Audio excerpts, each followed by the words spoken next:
नमस्कार, मैं हूं शरद द्विवेदी और हमारी इस विशिष्ट प्रस्तुति हे प्रभु आनंददाता, इसमें आपका हम बहुत स्वागत करते हैं।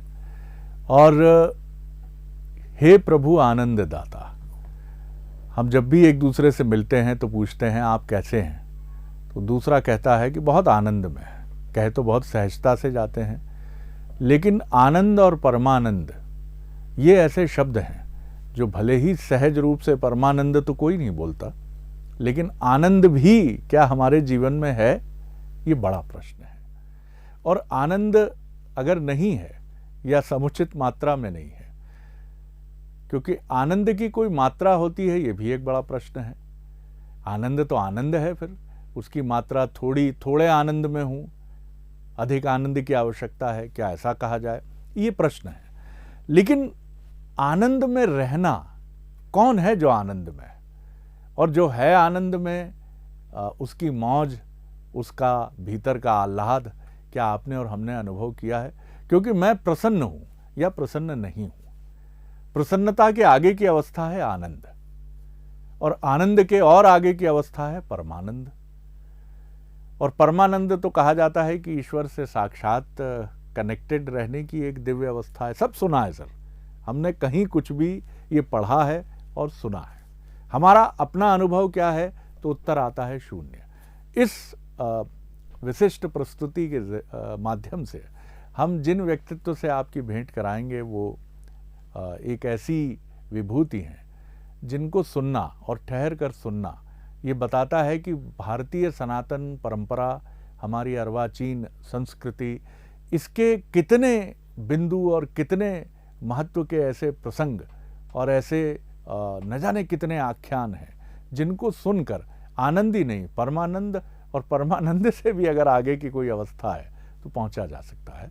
आज ये पहली कड़ी आप देख रहे हैं। हमारी कोशिश होगी कि निरंतर इस कार्यक्रम के माध्यम से हम आपको अलग अलग जो हमारी प्राचीन मनीषा, संस्कृति, गौरवमयी हमारा एक इतिहास है, उससे जुड़े पौराणिक आख्यान और तमाम वेद, वैदांतिक दर्शन, इन तमाम बिंदुओं को छूते हुए हम निकलें। समय की सीमा रहेगी तो मैं आपकी भेंट करा रहा हूं प्रोफेसर सुरेंद्र बिहारी गोस्वामी जी से। मानस मर्मज्ञ हैं वो पुराण की मैं बात करूं तो उसके बहुत ही विशिष्ट ज्ञाता हैं, और उनको हमेशा सुनना, चाहे भगवत पुराण की मैं बात करूं, भगवत गीता की मैं बात करूं, एक अद्भुत अध्येता हैं। बहुत स्वागत करता हूं। नमस्कार। नमस्कार। ये जो मास है ये श्रावण मास है, हालांकि मान्यता यही है, आपसे बात करके ही मैं भी और इसको लेकर ज्ञान से भरा कि ये कृष्ण और शिव दोनों का महीना है सावन। बड़ा सुंदर लगता है कि एक तरफ शिव औघड़दानी भोले बाबा और दूसरी तरफ कृष्ण 16 कलाओं के ज्ञाता, एक अद्भुत अध्येता, गीता के प्रणेता। किस तरह से आप इन दोनों विभूतियों को, जिनका भारतीय मनीषा में बहुत अद्भुत स्थान है, प्रभु के रूप में भी, किस तरह आप देखते हैं? पहले भगवान शिव से आरंभ करते हैं। सबसे पहले तो मैं आपको बधाई दूं कि आपने बहुत अच्छे शीर्षक से एक ऐसी प्रक्रिया प्रारंभ की है जो प्रत्येक चित्त में आनंद का प्रकाट सुनिश्चित करेगी, क्योंकि वही प्रभु है जो आनंद का दाता है। लेकिन वो प्रभु कहाँ है? जब ये चिंतन हम करने दौड़ते हैं तो उस चिंतन को समझने के लिए एक सुंदर महीना बनाया गया है। परमात्मा ने अपनी प्रकृति को प्रेरणा दिया, और प्रकृति की प्रेरणा से नवधा भक्ति की पहली भक्ति प्रारंभ होती है। नवधा भक्ति कौन है? श्रवणम कीर्तनम विष्णु स्मरणम पाद सेवनम अर्चनम वंदनम दास्यम सख्या आत्मनिवेदनम। ये नवधा भक्ति है। तो नवधा भक्ति में जो पहली भक्ति है वो श्रवण की भक्ति है। तो श्रवण की भक्ति से श्रवण मास बनाया गया है। तो उसे बोलचाल में जो है श्रावण मास कहने लगे हैं। श्रवण, जिसके लिए तुलसी कहते हैं जे नहीं सुने राम गुण गाना, और श्रवण रंद अहि भवन समाना। फिर तो उसका कान नहीं है, वो विषयों के चिंतन को सुनने में अगर आनंदित होता है और वो उसका चिंतन नहीं सुनता जो उसके भीतर बैठा हुआ है, बता दे मैं बोलत हूं सो को है। जब हम बोलते हैं तो हमको लगता है कि ये शरीर बोल रहा है, शरीर थोड़ी बोलता है, कोई वो है जो बैठा हुआ है। जब तक वो बैठा हुआ है तब तक बोलता है, और जब वो नहीं रहता तो फिर हम नहीं बोलते, सुषुप्त हो जाते हैं। तब सब सारे संबंधी आवाज लगाते रहते हैं, उठो उठो, जागो जागो, कुछ तो बोलो, देखो मुन्ना खड़ा है, चुन्ना खड़ा है। तब भी आदमी आंख बंद किए रहता है, क्योंकि वो तो चला गया ना। तो जो है वो सुनना चाहता है, वो सुनना चाहता है, वो उसको सुनना चाहता है जो उसने आपको सिखा कर भेजा है, जिसके लिए आपको दुनिया में भेजा है। इसीलिए हमारे यहाँ चतुर्मास की प्रक्रिया प्रारंभ हुई।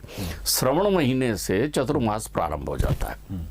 आप मेरी बात सुनिए, सावन आता है और चतुर्मास का प्रारंभ होता है। जैसे ही गुरु पूर्णिमा हुई, संसार की सारी प्रभु सत्ता गुरु के अधीन चली जाती है। परमात्मा लीला करते हैं कि अब हमें आराम करना है। आराम क्यों करना है? क्योंकि इन 4 महीनों में तुम्हें केवल संत, बुद्धिमान व्यक्ति और साधु और गुरु और माता पिता और बड़े लोगों को सुनना है। क्यों सुनना है? ताकि समझना है, अपने आप को पुष्ट करना है।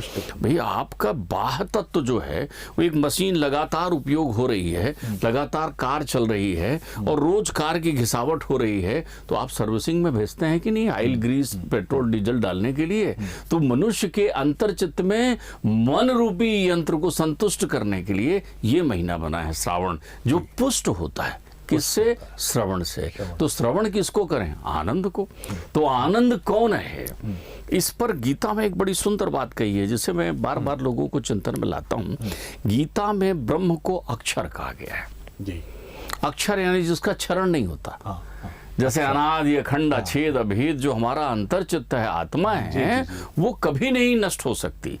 क्यों? वो ईश्वर अंश, जीव अविनाशी है। ईश्वर का वही अंश है, ईश्वर वही है, जो आत्मा है वही परमात्मा है। तो अब जब ब्रह्म अक्षर है, अब आप देखिए दोनों चीजें। अब अक्षर को वहां से ले आए आप, कहा जो हम लिखते हैं अक्षर जी।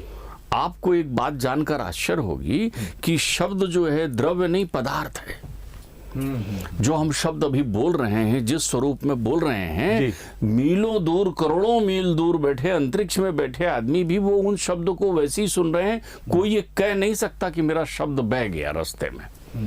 तो अक्षर पदार्थ है, ठोस पदार्थ है अक्षर। इसीलिए तो हमारे कान में जैसे ही मैंने कुछ बोला, आपके कान में वो चोट करता है और उससे ध्वनि जो अंदर जाती है आप समझते हैं। तो ब्रह्म अक्षर संबुद्धभूम में अक्षर जैसी नष्ट नहीं होता ब्रह्म, वैसे ही ये अक्षर जो शब्द बनकर निकलते हैं, अक्षर से क्या बने? शब्द। शब्द में क्या होते हैं? अर्थ। जो आप सुन रहे हैं, सुना आपने, शब्द में अर्थ है। अर्थ से क्या होता है? भाव उत्पन्न होता है। भाव से क्या उत्पन्न होता है? रस। जैसा भाव, किसी ने कहा आहा आप आए, मुझे बहुत अच्छा लगा, आप पधारे तो मेरे अंतर्चित्त में बड़ी प्रसन्नता हुई। आपने सुना नहीं कि आपके भीतर भी एक रस की उत्पत्ति हो गई। तो जो रस उत्पन्न होता है वही आनंद है। इसलिए वेद कहता है रस ही आनंद है। बिल्कुल ठीक कहा। तो अब जो ये श्रावण मास है, इसमें शिव की आराधना का विशेष महत्व है जी। मूलतः आप एक बात ध्यान रखें, श्रीमद् देवी भागवत में एक बड़ी सुंदर बात आई है। विशुद्ध ज्ञान दियाय त्रिवेदी दिव्य चक्षुषु श्रेय प्राप्त निमित्ताय नमः सोमार्थ धारणे। वो केवल लोगों को श्रेय देने के लिए, आनंद देने के लिए, उनके अंतर्चित्त में प्रकाट करने के लिए, स्वरूप स्थापित करने के लिए वो शिव हैं। परमात्मा का जो शिव स्वरूप है, जो परब्रह्म स्वरूप है, इसलिए उनको कोई विभेद ना रहे, इसलिए उनको कह दिया महादेव। सारे देवता हैं, सब देव हैं, विष्णु देव हैं, ब्रह्मा देव हैं, कृष्ण देव हैं, वो महादेव। अब महादेव हैं, इसका अर्थ हुआ कि प्रत्येक देव में समाहित हैं, या प्रत्येक देव उनमें समाहित है, इसलिए वो महादेव हैं शिव। अब श्रवण मास का आप अर्थ समझते चलिए, इसमें ध्यान रखिएगा, इस तथ्य में बड़ी मीमांसा है। तो अब शिव का शिवत्व क्या है?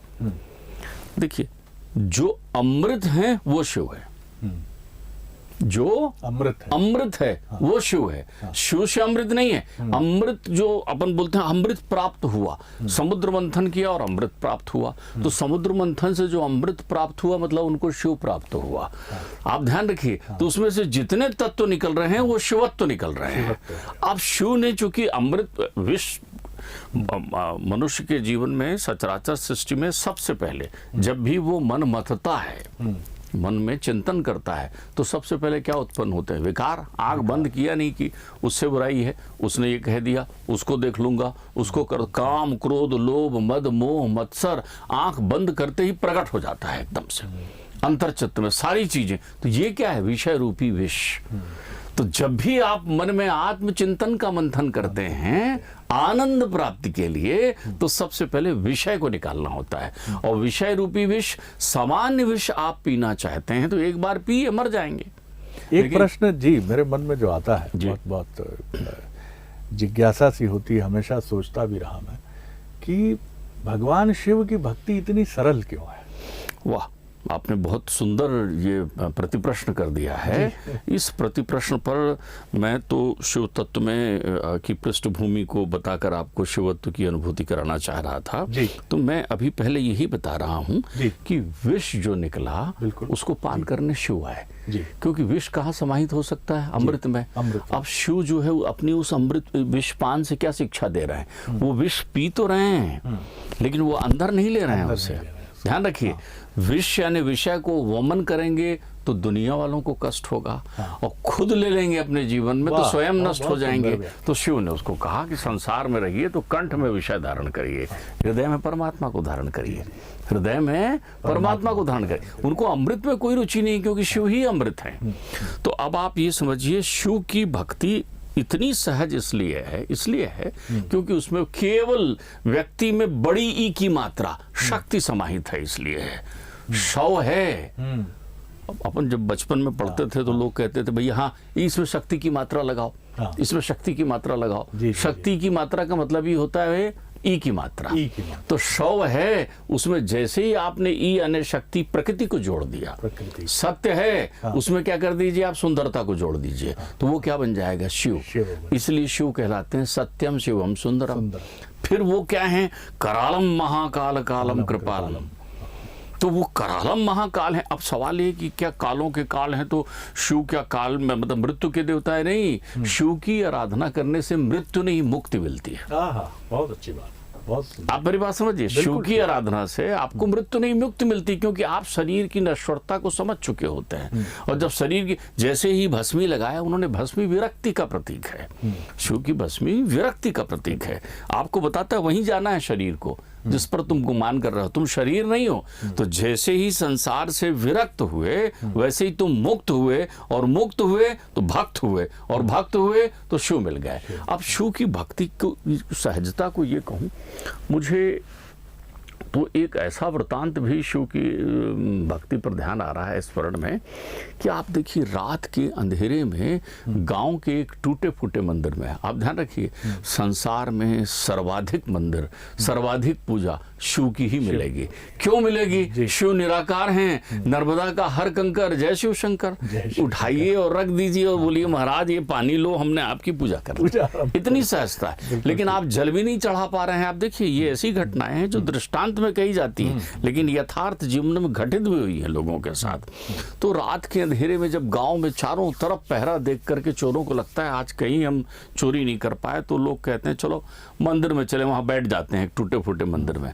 अचानक एक चोर की नजर जो है वो पड़ती है, देखता है अरे ये तो घंटा लगा हुआ है, अरे बोलिए घंटा पीतल का होगा तो कम से कम बिकेगा तो 4 पैसे मिल जाएंगे, चलो यही उतार लेते हैं। तो वो घंटा उतारने के लिए ऊपर जाता है। वो घंटा शिव जी के बिल्कुल ऊपर लगा है।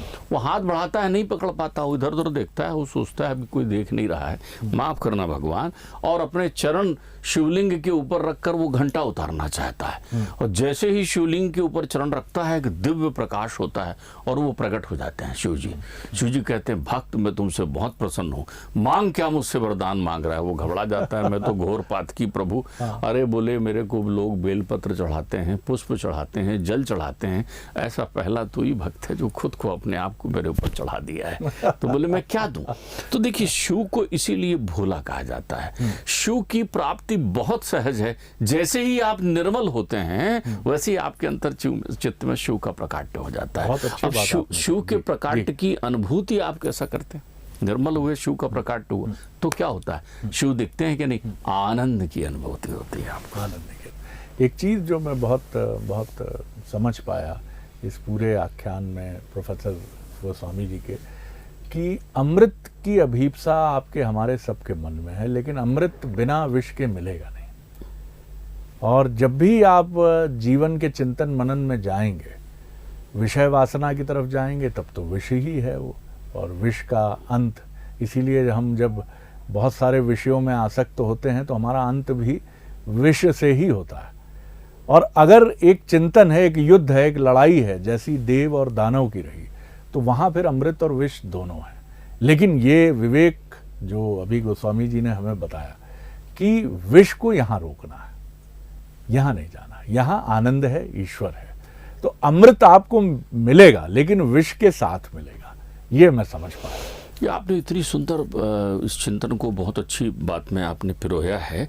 इसका एक अर्थ और होता है, शिव चरित्र को हम देखेंगे जी, तो देखिए शिव चरित्र में का मूल नाश करते हैं वो। अब जैसे काम आया तो काम को ही नाश कर दिया, उसको अनंग बना दिया उन्होंने। बिल्कुल, बहुत सुंदर बात कहा आपने, बिल्कुल कामदेव का अनंग बना दिया प्रकरण। उन्होंने। हाँ जी, हाँ। मतलब उसका अंग ही नहीं है, अनंग जी, बना दिया उसको कि जाओ भैया तुम अनंग। वो अलग है कि कालांतर में वो प्रद्युम्न बनकर प्रकट होते हैं, शिव के पुत्र होते हैं, लेकिन उन्होंने अनंग बना दिया। दूसरा क्या है, वो ये कहते हैं कि मैं तो अब मेरा स्वरूप देख लो। देखिए जो भी भौतिकता के पीछे दौड़ते हैं वो शिवार्चन करते समय शिव के दो स्वरूप, एक स्वरूप जो शिव ने केवल अपने विवाह के समय दिखाया, परम सौंदर्य युक्त प्रकाट किया कि त्रिलोक जगमग हो गया। जब मैना मानी नहीं, बोले मैं तो द्वारचार नहीं करूंगी, मैं अपनी बेटी नहीं सौंपूंगी, उदासीन सपने हूं सुख नाही, ये तो अगुण अरूप स्वरूप है इनका, अमंगल रूप है इनका। तो परमात्मा श्रीहरि ने निवेदन किया कि एक बार तो अपना स्वरूप प्रकट कर दें प्रभु, आज उचित अवसर है। तो परमात्मा ने जो अपना दिव्य सौंदर्य युक्त स्वरूप प्रकट किया, तो कोटि कोटि विष्णु का स्वरूप, कोटि कोटि इंद्र का स्वरूप, कोटि कोटि कामदेव उनकी स्तुति करते हुए खड़े थे। देखिए सुंदर हैं वो, लेकिन सुंदर हैं कहाँ? शिव सुंदर है, प्रत्येक शरीर में शिव सुंदर है, आत्मलिंग है, वो आत्म स्वरूप में विद्यमान है, आत्मा परम सुंदर है। तो जब शरीर की सौंदर्यता है, उन्होंने कहा शरीर को बाहर दुनिया में रहो, घूमो, जाओ, मिलो, ये मेरा बेटा है, ये मेरी पत्नी है, ये मेरे मित्र हैं, ये मेरे इनसे धन मिलना है, सब लोगों के बीच रहो। तेन त्यक्तेन भुंजीता, मुक्ति के पथ पर चलना है यदि आपको, केवल्य प्राप्त करना है। ध्यान रखिए, कै का अर्थ ही होता है केवल्य। मुक्ति धाम कैलाश है, वो कै में रहते हैं। वेद जो है कै का अर्थ ही होता है कैवल्य यानी मुक्ति, जिसकी मुक्ति का धाम है, परम धाम है शिव का वहां पर। तो उन्होंने सबसे पहले कहा मैं मृत्यु का देवता हूं, अर्थात जो तुम मूल हो वो मरता नहीं है। जो तुम मूल हो मरता नहीं है, मरता शरीर है। तो शरीर जैसे ही मरेगा तो मृत्यु के देवता के पास तुम आओगे, तो तुम मृत्यु के देवता के ही अंश हो। तो तुम आत्मा परमात्मा में ही समाहित होगी, आनंद परमानंद में ही निहित होगा। बिल्कुल, आप समझिए मेरी बात को।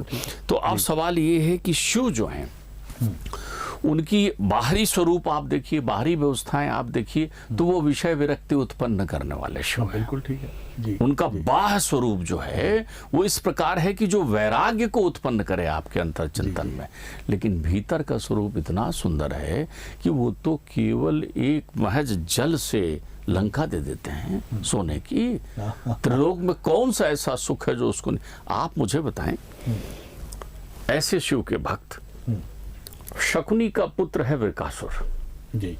शकुनी महाप्रतापी दैत्य हुए हैं, उनका पुत्र है वृकासुर। अब वृकासुर नारद से कहता है कि महाराज मुझे किसी ऐसे भगवान के बारे में बताइए जिनकी सेवा मैं बहुत थोड़ी सी करूं, केवल ध्यान धारणा करूं और वो मुझ पर अनंत कृपा कर दे। नारद कहते हैं तुम्हें नहीं मालूम, वेद विदित बात है, ये तो शिव जी हैं केवल। तुम तो शिव की आराधना करो, एक जल सिंचन करोगे और ध्यान बंद, आग बंद करोगे, शिव जी प्रकट हो जाएंगे तुम्हारे सामने। तो वृक जो है वो ध्यान धारणा में लगता है, जैसे ही वो शिव जी का ध्यान करता है, शिव आ जाते हैं, बोल बेटा क्या चाहिए। वो तो भोले भंडारी हैं, भंडारी हैं। ध्यान रखिएगा, लोग बड़े प्यार से बोल देते हैं भोले भंडारी हैं। भोला क्या होता है? वो विषय को मुक्त करने के बाद अनंत भंडार आपको प्रदान करने वाले हैं, इसलिए वो भंडारी हैं। उनके पास ऐसा कौन सा तत्व है जो उनके पास नहीं है? वो कौन सी आपको अप्राप्त चीजें हैं, असाध्य चीजें हैं जो आपको नहीं दे सकते? वो शिव ही एक ऐसे हैं जो अपने मन की नहीं देते, भक्त के मन की दे देते हैं। शिव ही ऐसे हैं, बाकी सब तो अंतर्चित वो रंग करे हु गर्भ तर उभारी। फिर वो परीक्षा लेने वाले विष्णु जी बैठे हुए हैं, बोलते हैं अरे ये इसमें अभिमान आ गया है। शिव के दोनों भक्त हैं, सुर भी असुर भी। शिव दोनों तत्वों को विद्यमान करके लेते हैं, अवगुण को भी गुण को भी। वो चंद्रमा भी धारण करते हैं तो वो शेषनाग को भी धारण करते हैं। आप ध्यान रखिएगा मेरी बात को। तो वो शिव दोनों गुण अवगुण, इसलिए शिव के विवाह का बड़ा सुंदर दृश्य है। शिव के विवाह में जहाँ सारे देवता हैं वहाँ सारे दानव हैं, जहाँ बृहस्पति है वहाँ शुक्राचार्य हैं, और सब जय शिव शंकर कह रहे हैं वहां पर खड़े होकर के। तो शिव जो है विषमता को नहीं मानते। बहुत सुंदर व्याख्या है कि शिव जो हैं वो विषमताओं के विरुद्ध खड़े देव हैं, इसीलिए वो महादेव हैं। उनका द्वार किसी के लिए बंद नहीं है। और सच बात है कि आप देव हैं, महादेव हैं, तो आपका द्वार किसके लिए बंद होगा। वहाँ शुक्राचार्य भी हैं और वहाँ बृहस्पति भी हैं, वहाँ भूत भी हैं, गंधर्व भी हैं, दानव भी हैं। तमाम इस धरती पर पाए जाने वाले, इस ब्रह्मांड में पाए जाने वाले उनकी शिव बारात, इसीलिए तो अद्भुत उसकी व्याख्या की गई है। ऐसा लग रहा है कि संवाद चलता रहे, लेकिन समय की अपनी सीमा है। अब तो निरंतर चिरंतन ईश्वर करे कि ये इसी रूप में चलता रहेगा। लेकिन इस पहली कड़ी का मैं एक प्रश्न करके इस बातचीत को अल्प विराम दूंगा, और फिर ये निरंतर देखते रहेंगे दर्शक इस कार्यक्रम को। मुझे ये बताइए कि यह आपने बहुत सुंदर व्याख्या की कि शिव का द्वार किसी के लिए खुला नहीं है, किसी के लिए बंद नहीं। हाँ, माफ कीजिए, किसी के लिए बंद नहीं। शिव का जो ये इतना खुलापन है वही उनको महादेव बनाता है और वही उनको सरल भी बनाता है। क्या शिव में कोई जटिलता भी है, आप देखते हैं? शिव में एक ही जटिलता है जी, उनके पास जटाएं हैं। जटा टवी गलत ज्वला प्रवाह पावत स्थले गले वलम वलंबिता भुजंग तुंग मालिका। शिव में केवल इतनी जटिलता है कि उनकी जटा है, बाकी शिव में कोई जटिलता नहीं है। ध्यान रखिए, जब हम समर्पित हो जाते हैं तब शिव होते हैं। जो निर्मल है, जिनको साधने के लिए कुछ नहीं करना है, तो वो शिव हैं। शिव सहज हैं, सरल हैं, उन्हें किसी चीज की अपेक्षा ही नहीं है, कोई तत्व ही नहीं चाहिए। अरे वो अगर मान लो दैत्यों पर प्रसन्न होते तो कहते चलो आज से तुम ये जो वध करना है लोगों का वो छोड़ो। वो ऐसा नहीं कहते, वो कहते हैं भैया तेरा तू जान, मेरे पास आया है ना, मुझसे ले ले, जो चाहिए ले ले। क्योंकि उन्होंने संसार के पालन करने के लिए, संसार के जन्म के लिए देव सुनिश्चित कर रखे हैं। शिव में कोई जटिलता नहीं है। और एक बात आप ये दिमाग में हमारे श्रोतागण बहुत अच्छे से रख लें, श्रावण मास में शिव की आराधना का परम महत्व है, ये एक वैदिक विधान की बात है। लेकिन शिव की आराधना का प्रत्येक मास और प्रत्येक समय और प्रत्येक काल में फल है। आपको जो वो मंत्र लोग कहते हैं बस ओम नमः शिवाय कह दीजिए, तो हमारी मैया तो दूसरी बात कहती है। सती कहती हैं कि अरे कोई शा बोल दे, ई बोल दे, वाह बोल दे, या बोल दे, या अबोला हो तो कुछ भी ना बोले, केवल उन्हें ध्यान कर ले तो शिव प्रसन्न हो जाते हैं। तो जटिलता के विरुद्ध सरलता की प्रतिमूर्ति है परब्रह्म स्वरूप महादेव। वाह वाह, मैं बहुत हृदय से आपको धन्यवाद करता हूं। तो आपने देखा कि ये जो हमारा पहला एपिसोड है ये उसी दिव्य महादेव को समर्पित रहा है, जिनके भीतर कोई जटिलता नहीं। और कितनी सुंदर व्याख्या प्रोफेसर गोस्वामी जी ने की है कि उनके भीतर अगर आप जटिलता ढूंढते हैं तो सिर्फ जटाएं मिलेंगी आपको, बाकी सत्यम शिवम सुंदरम है। शिव प्रकृति है, शिव ब्रह्मांड है, गंगा उनकी जटाओं में है, सर्प जो इस प्रकृति का एक बहुत ही प्रतीक, बहुत बड़ा प्रतीक है, वो उनके गले में है, भूषण है, वो उसको धारण किए हुए हैं। और कोई आप अगर उनको देखेंगे तो बाघांबरी धारण किए हैं, ऊपर कुछ नहीं पहने हैं, भस्म रमाए हुए हैं। यानी उनका कहना यही है, उनसे हम यही उनको देखकर समझ पाते हैं कि आडंबर रहित होना ही शिव होना है, आडंबरों से मुक्त होना ही अपने को जानना है। और शायद शिव ये भी जो बात मैं समझ पाया, मैं बहुत कोई ज्ञानी व्यक्ति नहीं हूँ, श्रोता हूँ आपकी तरह इस कथा का, लेकिन मैं समझ पाया कि शिव होना, भोला भंडारी और औघड़ दानी होना ही आनंद की तरफ बढ़ने का सबसे सुगम मार्ग है। जितनी बुद्धि है, जितना विवेक दौड़ता है, ये देता तो बहुत कुछ है, लेकिन छीनता भी बहुत तेजी से। इसीलिए शिव के दरबार में निषेध नहीं है, सब आते हैं। कोई सर्वस्पर्शी है शिव। कोई अगर शिव की पिंडी पर खड़ा होकर चोरी करने के लिए खड़ा है तो शिव कहते हैं तूने तो स्वयं को समर्पित कर दिया। सरलता की ये पराकाष्ठा है और इसीलिए शिव शिव है। शिव के कुछ और पहलुओं पर हम बात करेंगे आने वाली कड़ियों में, और कृष्ण की भी बात करेंगे क्योंकि उनकी तो जन्माष्टमी का अद्भुत पर्व ही इसी माह पड़ता है। तो शिव और कृष्ण ये कैसे जुड़े भी हैं, कैसे भिन्न भी हैं, अगली कड़ियों पर इस पर हम चर्चा करेंगे। बहुत धन्यवाद करता हूं आत्मीयता से आपको, और निरंतर बने रहिए हमारी इस विशिष्ट प्रस्तुति में जिसका नाम है हे प्रभु आनंददाता। नमस्कार।